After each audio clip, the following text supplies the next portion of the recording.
Hello, you're listening to Storytelling Saga, the podcast that shares stories. I'm your host, Allie, and this week I'm discussing A Christmas Carol, the famous novella by Charles Dickens. And this work of fiction is one of the most adapted works there ever was. There are so many movie versions of this novella, stage performances, so many parodies. A lot of them really more so for children nowadays, so many animated versions of it. And frankly, it's well deserved because the message in it is timeless. And this was published back in 1843. And Charles Dickens wrote this in 6 weeks, if you can believe it. And actually, the full title is A Christmas Carol, period, in prose, period, being a ghost story of Christmas. Which is interesting to me. I never knew that before. But this is just such a great work of fiction. And I was first introduced to it back when I was in 3rd grade. I remember our class, we read an abridged version of the book. So it was a version specifically written for kids. And then we saw a production of it on stage. It wasn't on Broadway, but I do remember seeing it. I remember being so impressed by the way the ghosts looked real and how they made it look like the ghosts could float. I enjoyed it so much as a kid. And I never actually read the original work by Charles Dickens until a few years ago. I just decided to finally purchase the book, and I read it, and it's obviously so incredibly well written. And obviously I already knew the story because I've seen adaptations of it from movies. And frankly, one of my favorites of this work is A Flintstones Christmas Carol. I like that version because I liked it as a kid, first of all, but I liked it because it's telling the story with the Flintstones characters playing, like Fred Flintstone plays Scrooge, Barney plays, they call him Craggit, but it's Bob Cratchit, the clerk, Scrooge's employee. But it has the added layer, so they're performing it as a play, and then the added layer of Fred having to appreciate his wife more and he himself not be so selfish, be so caught up in being a Scrooge, quote unquote. And obviously there's so many adaptations. Disney has so many adaptations of this novella. Also, of course, there's A Muppets Christmas Carol, a classic. But it popularized a lot of Christmas traditions, in fact. The way people celebrate. Because this is set in Victorian era London, 19th century. And there's a lot of celebrating with people playing games and enjoying these wonderful foods. And Charles Dickens apparently thought up most of this novella in his head as he would take nighttime walks throughout London. And it's broken down into 5 chapters, but Charles Dickens titled them staves, otherwise known as staffs in the US. In the UK they call them staves. But a staff it's a musical notation. It's a set of 5 horizontal lines and 4 spaces, which represent a different musical pitch. So, of course, if you play music, you know that sheet music, all the notes with the 5 lines. I don't need to explain that to you, but let's go ahead and get into the plot of A Christmas Carol. It opens with basically this ominous note telling us right off the bat Marley was dead to begin with. So we learn about Jacob Marley, who was Scrooge's longtime business partner. We learn that he had passed away on Christmas Eve 7 years ago from the start of this novella.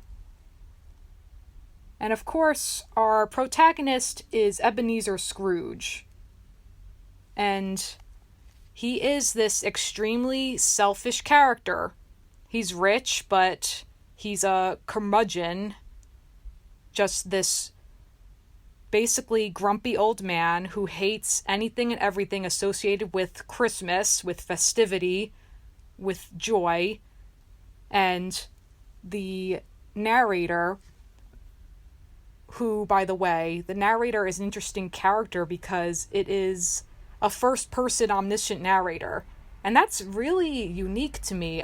Off the top of my head at least, I don't recall any other work I've ever read in my entire life thus far where the narrator speaks in the first person, but the narrator isn't a character in the work itself. The narrator is simply just telling us this story. So it's not a third-person narrator, but he does say I every so often. In fact, even early on in this first chapter, this first stave, he says, "The mention of Marley's funeral brings me back to the point I started from. There is no doubt that Marley was dead. This must be distinctly understood, or nothing wonderful can come of the story I am going to relate." And so then he goes on to, he or she, doesn't matter, it's just this unnamed narrator. But the narrator goes on to say, "Oh," talking about Scrooge, "oh, but he was a tight-fisted hand at the grindstone, Scrooge. A squeezing, wrenching, grasping, scraping, clutching, covetous old sinner." So really painting that picture of this cruel, essentially unsympathetic character that Scrooge is. This character without any compassion and just truly selfish. And of course, his, basically, if you want to call it a catchphrase, because it's of course only associated with this character and with this work of fiction, he says, "Bah humbug." And he says that in disdain towards anything related to Christmas and people's happiness for this joyous holiday. And he first says it to his nephew, Fred, when Fred comes into the counting house to invite his Uncle Scrooge to Christmas dinner. And Scrooge is just dismissive and turns down the offer. But the nephew doesn't take offense, and he says, "Nay, uncle, but you never came to see me before that happened. Why give it as a reason for not coming now?" And he goes on to say, "I want nothing from you. I ask nothing of you. Why cannot we be friends? I am sorry with all my heart to find you so resolute. We have never had any quarrel, to which I have been a party. But I have made the trial in homage to Christmas, and I'll keep my Christmas humor to the last. So a Merry Christmas, uncle." And after Scrooge's nephew leaves, two gentlemen enter, and they ask Scrooge for donations to give to the poor. And Scrooge flat out refuses. He first says, "Are there no prisons and the union workhouses?" And he keeps going on, essentially feeling that it's not his problem, and really highlighting how greedy and selfish he is. And this whole exchange, it's important because it comes back to haunt him, and he starts to feel regret later on. And so after he goes home and he reluctantly allows his clerk, Bob Cratchit, to have the day off on Christmas Day, even though he's not at all happy about that, he goes home and we see how much of a lonely man he is. And Another key thing the narrator tells us early on in the novella is that Scrooge is this very much closed-off character. The narrator tells us, nobody ever stopped him in the street to say, with gladsome looks, "My dear Scrooge, how are you? When will you come to see me?" No beggars implored him to bestow a trifle. No children asked him what it was o'clock. No man or woman ever once in all his life inquired the way to such and such a place of Scrooge. The narrator goes on to say, but what did Scrooge care? It was the very thing he liked, to edge his way along the crowded paths of life, warming all human sympathy to keep its distance, was what the knowing ones call nuts to Scrooge. So he's bitter and distant and very much cold. And then, of course, there is the moment where, when he goes home, the first peculiar thing that happens is that he sees Marley's face in the knocker on his door. He keeps hearing strange noises, and then he comes into contact with Jacob Marley's ghost. And the whole exchange, this whole scene is really terrifying and unsettling. And I guess, basically tuned this out when I first read this, but there's a truly disturbing moment where, so Jacob Marley's ghost has a bandage tied around his head, and that's because back then, they would tie up corpses' heads to keep the mouth from falling open. I'm disturbed just reiterating this information to you, but there's a moment where the narrator says, but how much greater was his horror when the phantom took off the bandage round his head as if it were too warm to wear indoors. His lower jaw dropped down upon his breast. My goodness. So basically, Scrooge is obviously terrified.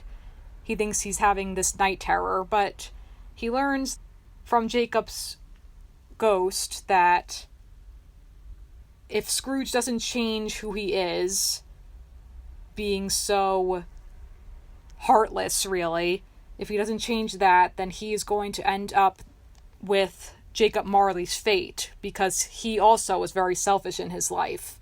And his repentance is that he basically floats around Earth and he has these chains and he can't get into heaven or hell for that matter.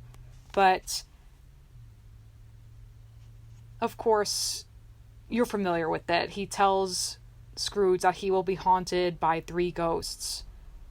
The ghost of Christmas past, the ghost of Christmas present, and the ghost of Christmas yet to come.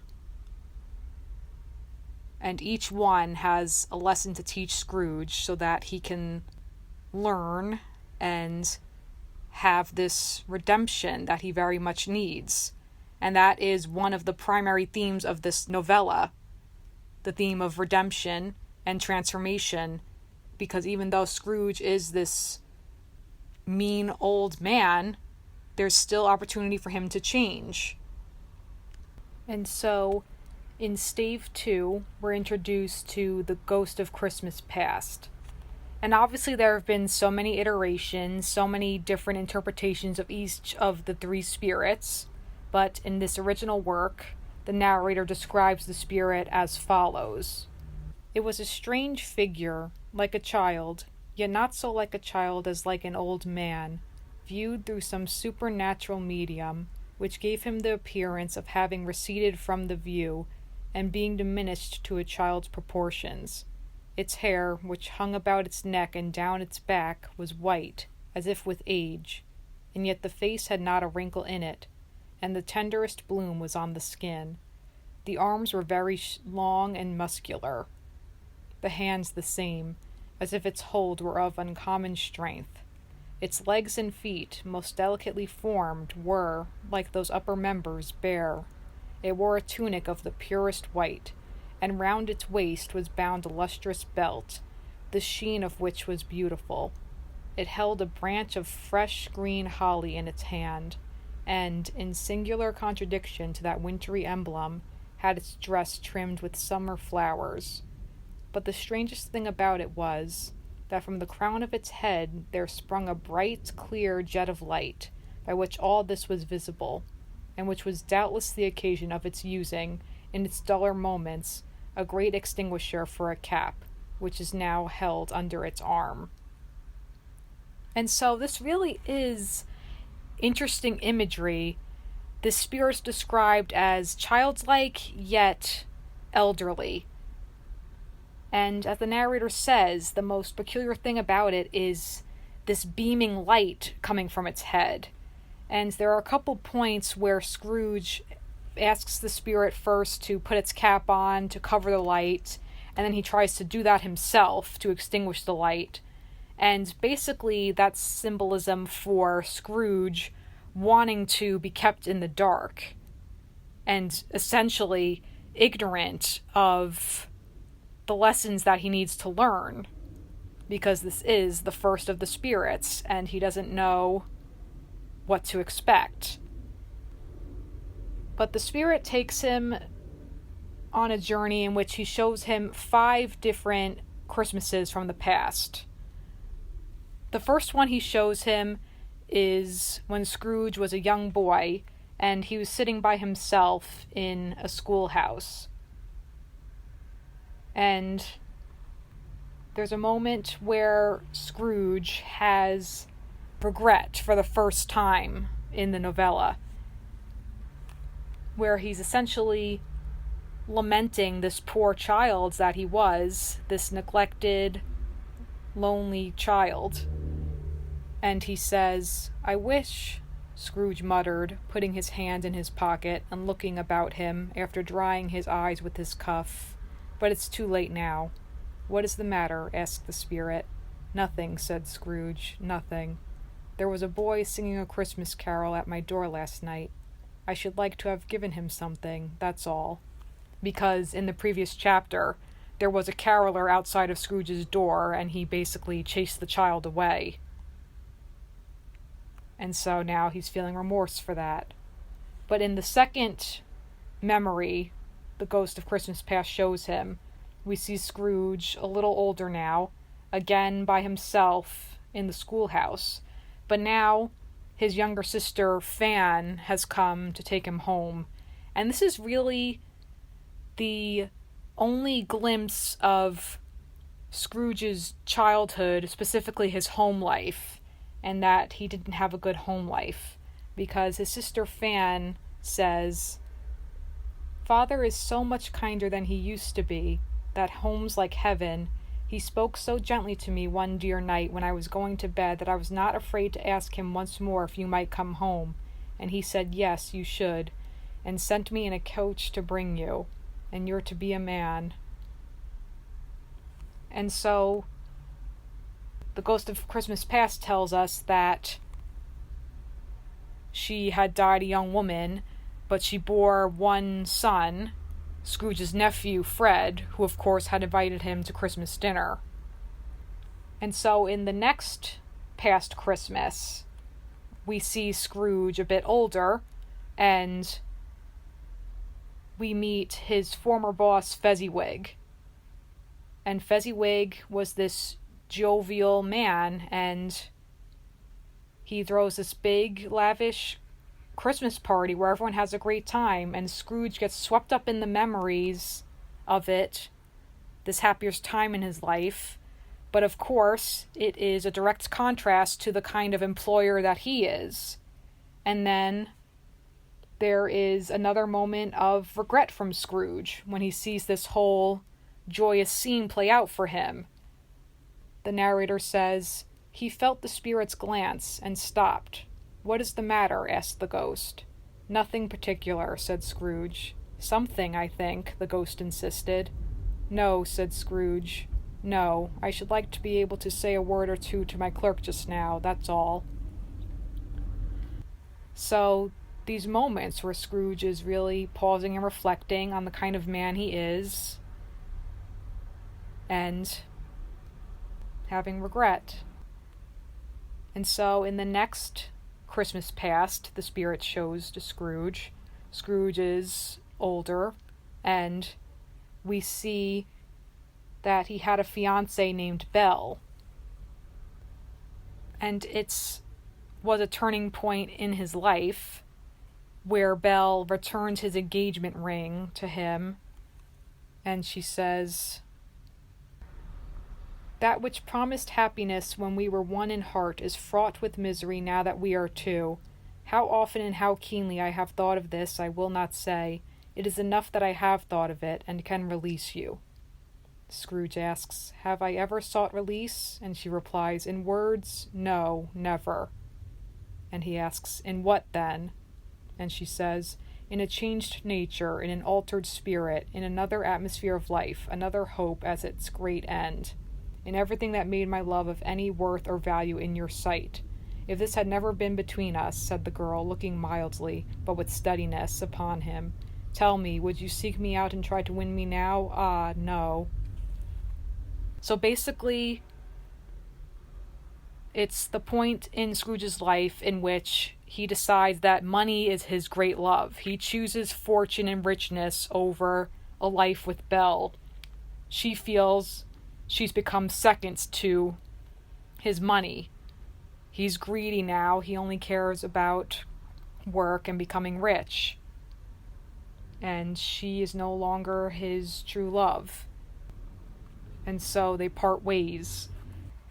The final scene the Ghost of Christmas Past shows Scrooge, it's of a grown Belle, and though she lives in poverty, she has a happy, fulfilling life. She's surrounded by children, and she's married, and it's basically the spirit giving Scrooge a look at the life he missed out on and what could have been, that he could have had this happy, fruitful life with the family and things that are more important than money, but that was the life Scrooge chose. In the next stave 3, we are introduced to the Ghost of Christmas Present. And he's basically meant to be like Santa Claus. And the narrator describes the spirit as follows. It was clothed in one simple, deep green robe, or mantle, bordered with white fur. This garment hung so loosely on the figure that its capacious breast was bare, as if disdaining to be warded or concealed by any artifice. Its feet, observable beneath the ample folds of the garment, were also bare, and on its head it wore no other covering than a holly wreath, set here and there with shining icicles. Its dark brown curls were long and free as its genial face, its sparkling eye, its open hand, its cheery voice, its unconstrained demeanor, and its joyful air. Girded round its middle was an antique scabbard, but no sword was in it, and the ancient sheath was eaten up with rust. And so this spirit shows Scrooge two separate scenes. The first is the Cratchit household. And we meet Bob Cratchit's family, his wife, his children. And they're a very happy, loving family, enjoying one another's company. Though they live in poverty, they have a wonderful Christmas. And we are introduced to an important character, Tiny Tim, who sadly is ill. And the narrator says, "Alas for Tiny Tim, he bore a little crutch, and had his limbs supported by an iron frame." Though this is the Ghost of Christmas Present, the ghost does give Scrooge a warning when Scrooge asks, "Spirit, tell me if Tiny Tim will live." "I see a vacant seat," replied the ghost, "in the poor chimney corner, and a crutch without an owner, carefully preserved. If these shadows remain unaltered by the future, the child will die." And it's absolutely tragic. And Scrooge, showing deep concern, finally some true compassion from him, he says, "No, no, oh no, kind spirit, say he will be spared. But the ghost reiterates, if these shadows remain unaltered by the future, none other of my race will find him here. What then? If he be like to die, he had better do it and decrease the population. So it's the spirit saying what Scrooge had said earlier, spitting the words back at him so Scrooge can see how cruel he has come across his whole life up until this point. But then the Cratchits, they toast Scrooge. Bob Cratchit says, Mr. Scrooge, I'll give you Mr. Scrooge, the founder of the feast. But his wife, rightfully, is angered by this when he brings up Scrooge. But then Bob, because he's very much compassionate, he says, my dear, the children, Christmas Day. And she finally concedes, and she says, I'll drink his health for your sake and the day's, not for his. Long life to him, a Merry Christmas and a Happy New Year. He'll be very merry and very happy, I have no doubt. The next scene the spirit shows him is of the lovely Christmas dinner Scrooge had declined from his nephew.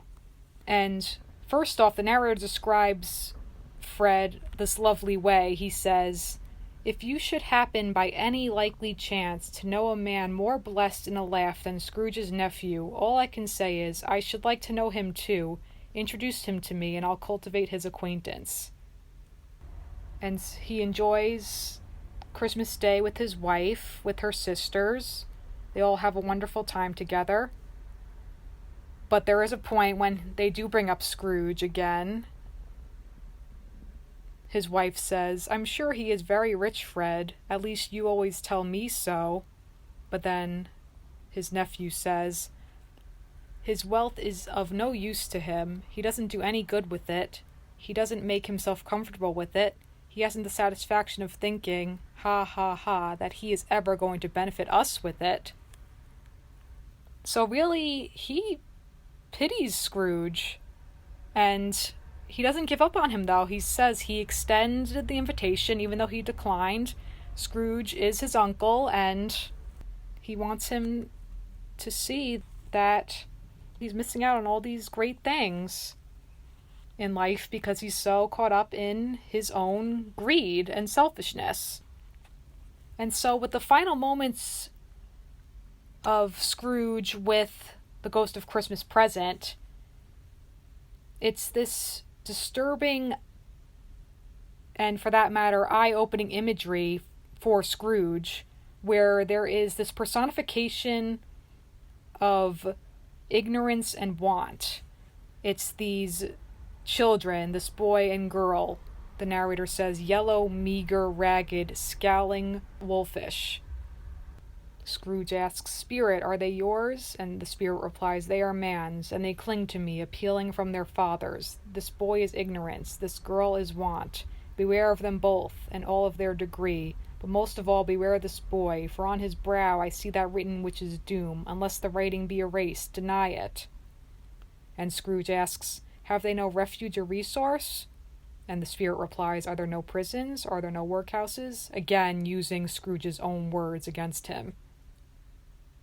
That's when the Ghost of Christmas Present departs. The narrator says, the bell struck 12. Scrooge looked about him for the ghost and saw it not. As the last stroke ceased to vibrate, he remembered the prediction of old Jacob Marley, and, lifting up his eyes, beheld a solemn phantom, draped and hooded, coming like a mist along the ground toward him. In Stave 4, we're introduced to the Ghost of Christmas Yet to Come.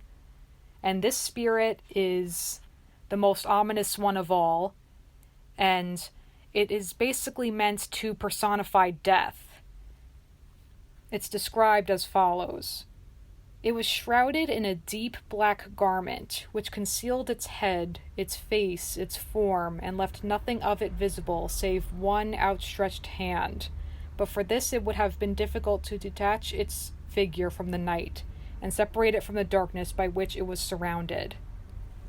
So it's basically meant to represent the Grim Reaper, and it never speaks, it only communicates by pointing its hand, and it's never reveals itself.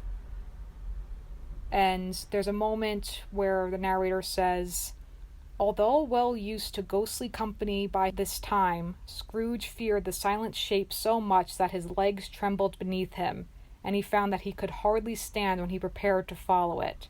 The spirit paused a moment, as if observing his condition and giving him time to recover. So the spirit is sensitive to Scrooge's fear, and Scrooge talks to him the whole time, though the spirit never responds. And of course, it captures that unknown, the future. But he says, Ghost of the future, I fear you more than any spectre I have seen, but as I know your purpose is to do me good, and as I hope to live to be another man from what I was, I am prepared to bear your company, and do it with a thankful heart. Will you not speak to me? And the spirit never does. But he says, lead on, the night is waning fast, and it is precious time to me, I know. Lead on, spirit. So at this point, Scrooge does know he needs to change. He is very much aware of these lessons that the spirits prior have taught him thus far. And so, the Ghost of Christmas Yet to Come first takes Scrooge to a future scene in which a man has died. And Scrooge, throughout that, is trying to find his future self, but doesn't find him. And he's confused as to why. First, he just sees all these people prospering from this man who died. They had taken his possessions and are selling them. And then the spirit takes him to where the body lies on a bed, but Scrooge at that point is in such fear, and he frankly doesn't have the strength to lift the curtain to see the face of this man who has died, for whom no one is grieving. And finally he says, let me see some tenderness connected with the death, or that dark chamber spirit which we left just now will be forever present to me. And the spirit takes him to the Cratchit household, where tragically it's revealed that Tiny Tim has passed. And the entire Cratchit family is absolutely broken. And Scrooge himself is so distraught. And so when the spirit leads him to a cemetery next, Scrooge asks, before I draw nearer to that stone to which you point, answer me one question. Are these the shadows of the things that will be, or are they the shadows of the things that may be only? And then Scrooge goes on to say, men's courses will foreshadow certain ends, to which, if preserved in, they must lead. But if the courses be departed from, the ends will change. Say it is thus with what you show me. And the narrator says, the spirit was immovable as ever. Scrooge crept towards it, trembling as he went, and following the finger, read upon the stone of the neglected grave his own name, Ebenezer Scrooge.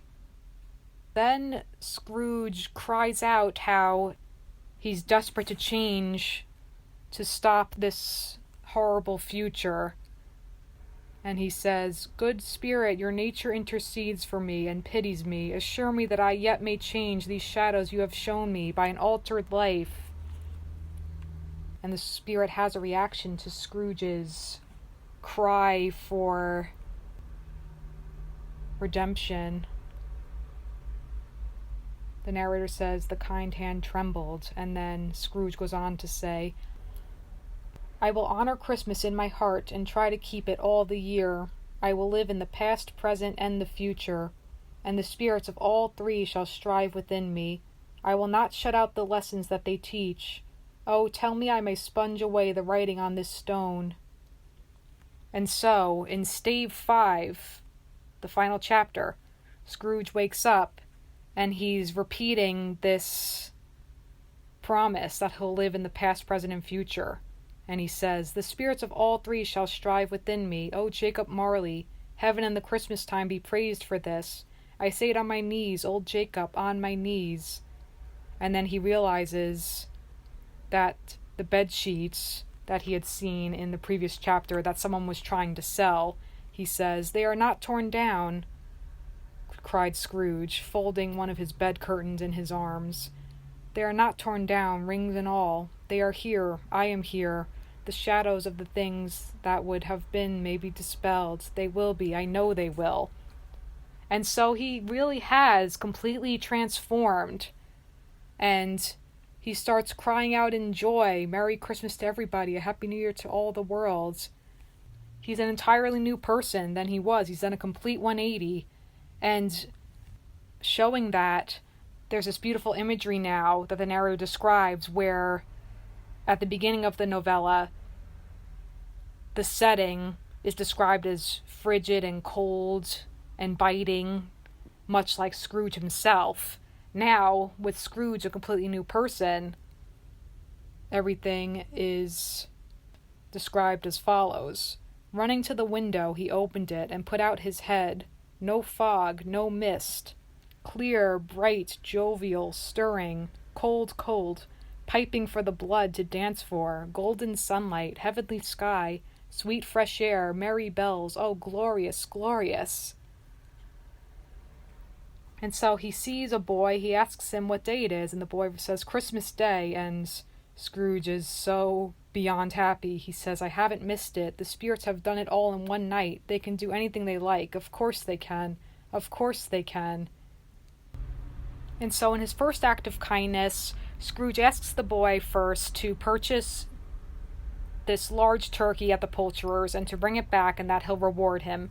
And he has it sent to Bob Cratchit's house anonymously, which truly is the kindest thing when it's anonymous good deed. He doesn't want the credit for it. It's just for this family that he's being generous and giving. And then when he walks out and strolls the streets of London, as we learned earlier in the novella, how he was very much cold and no one ever spoke to him, and he never spoke to anyone. He just kept to himself. Now it's the opposite, and the narrator says, he dressed himself all in his best, and at last got out into the streets. The people were by this time pouring forth, as he had seen them with the ghost of Christmas present, and walking with his hands behind him, Scrooge regarded every one with a delighted smile. He looked so irresistibly pleasant, in a word, that 3 or 4 good-humored fellows said, "Good morning, sir, a Merry Christmas to you." And Scrooge said often afterward that of all the blithe sounds he had ever heard, those were the blithest in his ears. And so then he runs into the portly gentleman who had come into the counting house the day before on Christmas Eve asking for donations. And Scrooge then gives them a donation, and they're incredibly grateful. And he says, "I am much obliged to you. I thank you 50 times, bless you." And then he goes to his nephew's house, and he just cries out, "Fred," and the narrator says, "Dear heart alive, how his niece by marriage started." Scrooge had forgotten for the moment about her sitting in the corner with the footstool, or he wouldn't have done it on any account. "Why, bless my soul," cried Fred, "who's that?"